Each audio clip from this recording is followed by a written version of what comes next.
Olá! Agora falaremos sobre a mediação da leitura, né? Que é um tema que muito me agrada. Nossa apresentação será estruturada da seguinte forma. Primeiro, trataremos do conceito, ou seja, o que vem a ser a mediação de leitura.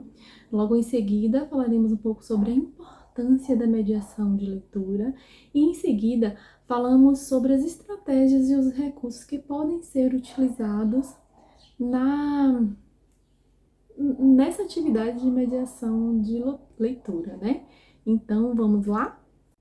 Bem, de acordo com Barros, a mediação de leitura pode ser definida como fazer fluir a indicação ou o próprio material de leitura até o destinatário-alvo, eficiente e eficazmente, formando leitores.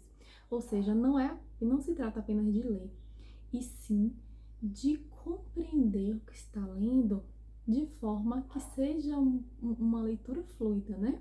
E prazerosa também, tanto para o mediador como para os demais participantes. O papel do mediador de leitura, nesse caso, está em enriquecer a experiência de leitura do participante.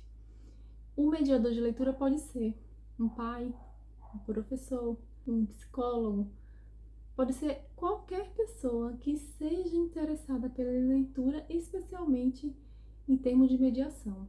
Então, essa pessoa será aquela responsável por facilitar a compreensão e promover a apreciação da leitura, né? Estimulando a reflexão sobre o tema proposto. Para isso, ele deve estar motivado. E segundo Araújo, a motivação é o que leva o sujeito a ler determinada obra. Ou seja, você não pode escolher qualquer obra, você tem que buscar uma obra que te dê, que te estimule, né? A mediação de leitura desempenha um papel fundamental no desenvolvimento acadêmico e pessoal dos alunos. Por quê? Né? Porque ela promove o desenvolvimento de habilidades de leitura, expande o vocabulário. Quanto mais a gente lê, mais a gente entra em contato com palavras antes desconhecidas, né? Também estimula a crítica e o pensamento crítico. Amplia a perspectiva, né? A gente pode olhar uma história, um caso, um texto com perspectivas diferentes, com diferentes pontos de vista, né? Estimula a criatividade e a imaginação. A partir do momento que a gente entra em contato com aquela leitura, a gente fica curioso para saber, né? O que vai acontecer adiante. E aí isso leva a gente a buscar cada vez mais um próximo capítulo, digamos assim.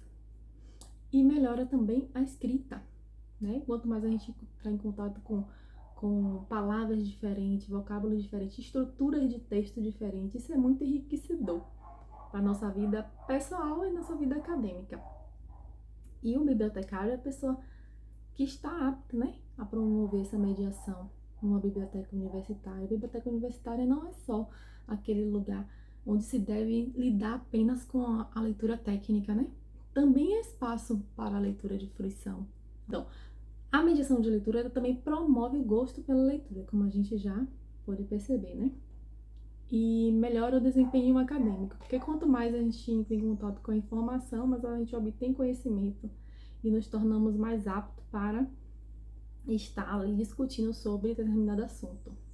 Desenvolve a empatia e compreensão, porque quando a gente entra em contato com a obra, a gente pode se colocar no lugar dos personagens. E aí a gente acaba com isso se colocando no lugar do outro, né? Desenvolvendo nossa empatia e nossa compreensão social. Além disso, promove o autoconhecimento e a reflexão. Nós não somos pessoas vazias, então cada vez que a gente lê um texto, uma obra, a gente vai associando com a nossa vida, né? E aí isso engrandece muito essa questão dessa reflexão. Em suma, a mediação de leitura não apenas melhora as habilidades acadêmicas do aluno, mas também enriquece suas vidas, promovendo o desenvolvimento pessoal e prepara para enfrentar os desafios com maior compreensão e discernimento. Agora, nós vamos tratar sobre os recursos e as estratégias que podem ser utilizadas para promover a mediação de leitura. Vamos lá? As estratégias durante o processo de mediação da leitura incluem indicações personalizadas, clubes de leitura, contação de histórias, leitura em voz alta, atividades interativas, acompanhamento individual, o acesso fácil a livros e, claro, a tecnologia e as mídias digitais atuando como facilitador desse processo. Uma prática que faz uso dessas estratégias na mediação da leitura é a biblioterapia, né? Como o próprio nome está dizendo, biblioterapia quer dizer cuidar do ser, do eu, através dos livros. A biblioterapia, ela estimula a criatividade e a imaginação, ela incentiva o hábito de leitura, ela forma, né, ajuda na formação de indivíduos leitores, ela amplia também o campo de atuação do bibliotecário, que nesse caso é um intermediário entre o leitor e o texto, ela trabalha com as emoções e ela possibilita o acesso a diversos textos. Considerando que a mediação da leitura, ela serve também para orientar, incentivar, facilitar a compreensão e também promover a apreciação da leitura. É despertar o desejo pela leitura daquele sujeito. E, claro, nós podemos contribuir para a formação de leitores críticos, engajados, apaixonados, e isso vai promover as habilidades de leitura e compreensão e também o autoconhecimento e a reflexão.